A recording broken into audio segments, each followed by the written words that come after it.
مساكم الله بالخير. أنا قبل يومين لما كنت في بث مباشر أنا والأستاذ سليم علاو تكلم بجملة وكررها وألح عليها وأنا انتقدته وواجهته.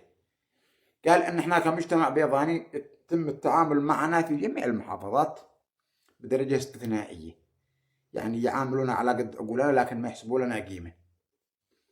أصبحنا عندهم درجة ثانية، وفيه ناس ناشطين وصدقاء معي من محافظات مختلفة، وذا الحين لما تواصلت معهم كأنهم غيروا نظرتهم لينا.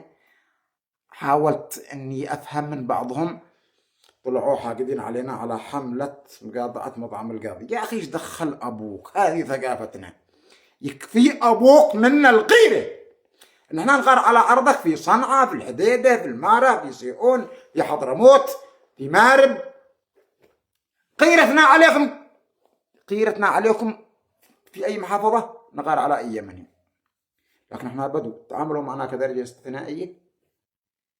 تقولوا هولا لا يقدموا ولا يوخروا، لا احنا نقدم ونوخر. احنا يا محافظة البيضاء وطن كامل، دولة كاملة، تقولوا ماشي معنا مسؤولين في مناصب عليا، وعمرنا ما مسكنا وزارة، لكن رؤسنا وزاراتنا ورؤسنا حكومتنا وغيرتنا تغنينا عنكم. احنا نمتلك الغيرة وغيرنا ما يمتلكها. صحيح عندنا تخلف في بعض الاشياء، لكن احنا اكثر منكم غيرة. هذه الرسالة موجهة لمن ينظر الى البياضنة بهذا النظرة، لا بهالجميع، لكن لناس سمعوا كلامي وتكلمت معهم الليلة وهذا ردي لهم. احنا يا بياضنة وطن كامل. اليوم انضم لنا، شوفوا حتى الاصوات دي جاتنا من الجزء الغربي من الكرة الارضية، من الطرف الآخر من الكرة الأرضية، كلهم بياضنا، كلهم بياضنا، لأن ما حد غار علينا غيرنا على أنسامنا. هذا المستشار القانوني ناصر علي عبد ربه العواضي رئيس منظمة قصد الحقوقية اليوم شاف إن ما حد انضم لنا.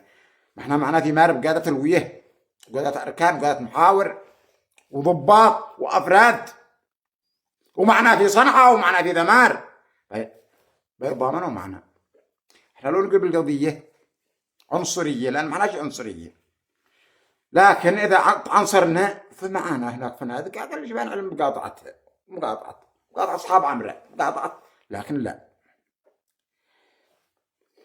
هنا الأستاذ المستشار القانوني المحامي ناصر علي عبد ربه العواضي رئيس منظمة قصد الحقوقية يقول في منشوره هذا اليوم: جناية إنكار العدالة واغتيال الرشدي في قياهم التعسف باسم الحق الذي لا يغفل، باسم العدالة التي تنتهك في وضح النهار من قبل حراس منفذ الوديعة بصفتنا حراسا للقانون وحملة للأمانة والكلمة. نفتح اليوم ملفا نتجاوز أفراحنا العامة والشخصية، ملف يدمي القلوب ويشعل الغيرة في عروق كل حر وشريف. في عروقنا يا بياطن هي لأن احنا حرار وشرفاء، وغيرنا لا عنده لا غيره ولا هو شريف. دي ما هو معنا.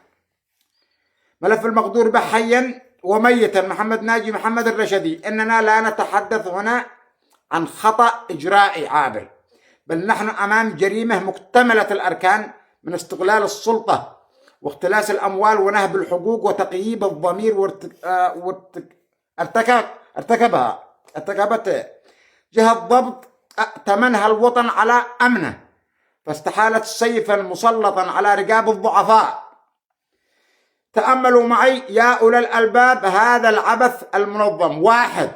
اختطاف المقنع، تم القبض على الرشدي بلا أمر قضائي وبلا بلاغ مسبق وبلا محضر ضبط يثبت ساعة وتاريخ ومكان الواقعة.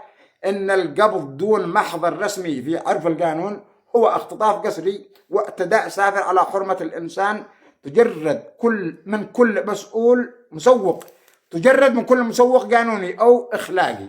2. خيانة الأمانة في عهد الدولة. كيف لمؤمن أو حر أن يصدق أن مبالغ مالية ضخمة تصادر بغير حق ثم تبخر الأوراق المالية بين ما استلمها المتهم وبين ما أثبته ضابط الأمن في مذكرته أين ذهبت تلك الآلاف من الريالات؟ وكيف يرمى رجل بتهمة التزوير دون تقرير فني من الأدلة الجنائية يثبت الأرقام التسلسلية؟ إنها دعوى بلا دليل وإثبات ومصادرة بلا حكم واختلاس تحت ستار الوظيفة. 3. وأدى العدالة ومنع الانتصاف. احتجز الرشدي ل3 أشهر في ظروف لا تليق بآدمي في مخالفة لآيات الكتاب ونصوص الدستور. لقد حرم من حقه في الدفاع وحرم القضاء من ملف القضية ليبقى الرجل في منطقة رمادية صنعها العبث حتى يصل الاستحواذ على ما بحوزته من حطام الدنيا. 4.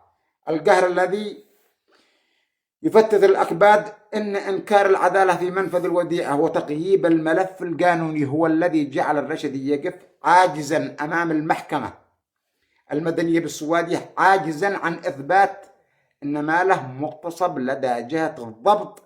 لقد مات الرشدي قهرا وماتت أمه كمدا وبقي 7 أطفال يتجرعون مرارة اليتم ومطاردة الأحكام القضائية بينما ينعم الجناه بما غنموه من باطل يأكل حر شريف. إن هذه القضية ليست مجرد أوراق في ملف، بل هي اختبارا لغيرتنا على الحق، وأن صمتنا عن التصرف الشخصي في المضبوطات وصرف المبالغ المنهوبة دون وجه حق هو مشاركة في الجريمة. سأواصل معكم كشف خيوط هذه الفاجعة في المنشور القادم لنبين كيف تحول حامي الحماء إلى خصم لليتامى والقصر، كيف سننتزع الحق من مخالب الباطل بإذن الله. المستشار القانوني ناصر علي عبد الرب العواضي، رئيس منظمة قسط الحقوقية.